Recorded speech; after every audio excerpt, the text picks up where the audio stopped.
Analizamos el mercado este lunes con la ayuda de Miguel Momovela. Muy buenas tardes, Miguel. Hola, buenas tardes. ¿Cómo estáis? ¿Cómo estás viendo el comportamiento de la Bolsa de Madrid respecto a sus principales pares europeos durante estas semanas y estas jornadas de incertidumbre? Y también quería preguntarte por el descalabro que estamos viendo en el sector bancario. Hoy, de nuevo, liderando esos recortes, es uno de los sectores más afectados en toda Europa. Bueno, lo primero es, o lo que vemos al arranque de la semana, aquí en XTB, de hecho así lo recogíamos en nuestra crónica, ¿no?, de inicio de semana. Estamos viendo cómo, pues bueno, en bolsa europea todavía seguimos con caídas. La bolsa europea todavía continúa tratando de recuperarse. Obviamente es la parte quizá de Europa del Este la que más perjudicada está. En Europa Oeste, ¿no?, los índices que generalmente más interés despiertan, como el DAX, el CAC 40, etcétera, pues todavía oscilan en pérdidas de entre el 0,5 y el 2,3, 2,4%. El IBEX, de hecho, ha sido el menos perjudicado, uno de los menos perjudicados hoy, ¿vale?, dejándose solo, pues, quizá incluso menos del 0,5%, y con 2/3 de todos los valores del índice, pues prácticamente en verde. Es verdad que la banca efectivamente está lastrando o está, digamos, un poco perjudicando la evolución de la bolsa hoy.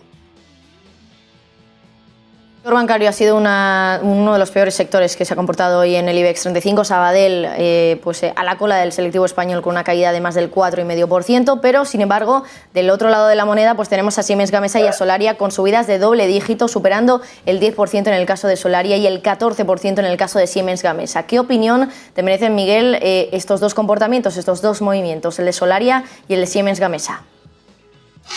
Sin duda, la parte de energías renovables, que de hecho también ha tenido su protagonismo hoy, pues prácticamente todos o una gran mayoría de esos valores estaban en positivo, no solo estos que mencionamos, pues ha sido uno de los sectores que hoy se han visto cómo se empezaban, digamos, a revitalizar, ¿no? La semana pasada prácticamente todo estaba en negativo y hoy, pues al inicio de una nueva semana, la última de febrero, de hecho, hemos visto cómo, pues, valores de energéticas, sobre todo renovables, también hemos visto cómo las telecos u otros sectores como el industrial, ¿de acuerdo?, pues con valores como Acerinox, pues iban subiendo. Al final lo que estamos viendo es como poco a poco nos vamos demarcando el conflicto Rusia-Ucrania, muy poco a poco, todo se ha dicho, y estos valores pues empiezan a ser de los que destacan, sobre todo por los resultados empresariales, pero por las perspectivas de crecimiento que se tienen de ellos. Hay que recordar que la energía pues ya está teniendo un papel muy importante, ¿no?, desde que empezó el año.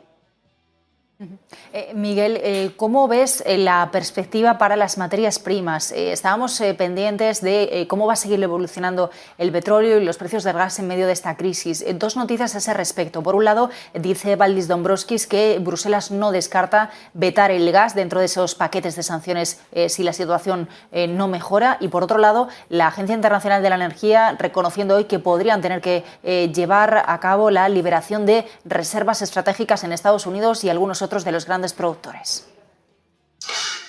Sin duda, pues una cosa está clara, y es que el crudo continúa estando muy cerca de, pues por ejemplo, el crudo, hablando del crudo, continúa estando muy cerca de los valores críticos que vimos pues prácticamente al cierre de la semana pasada, pues alcanzando esos $100 el barril. De hecho, hoy, de esos recortes que observamos el viernes, han vuelto a subir pues entre un 2 y un 2,5%, tanto el Brent como el WTI, con lo cual, pues bueno, lo que hay que tener en cuenta es que sobre todo con lo que veamos esta semana y en siguientes inventarios de petróleo, pues bueno, también no olvidando que Rusia sigue siendo un factor clave, ¿no?, en el tema de gas natural también, pues obviamente vamos a ver muchos movimientos de precio y si nos basamos en la última semana podríamos esperar que siguieran creciendo estas materias primas.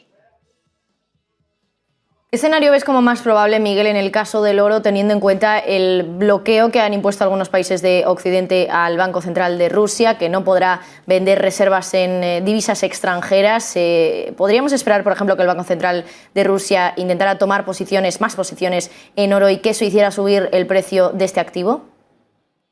Una cosa está clara y es que, sobre todo en semanas como esta, hemos vuelto a recordar que tanto los más escépticos de que la situación en la bolsa tomase un camino determinado, como los que prácticamente no sabían qué dirección tomar, en ambos casos se ha visto como el oro, la plata, estos valores refugio han vuelto a acaparar la atención, sobre todo el oro, obviamente, y aunque hoy lo hemos visto caer un poquito, lo hemos visto recortar por debajo de los $1.900 por onza. Recordemos que la semana pasada llegó a estar en casi 1.980.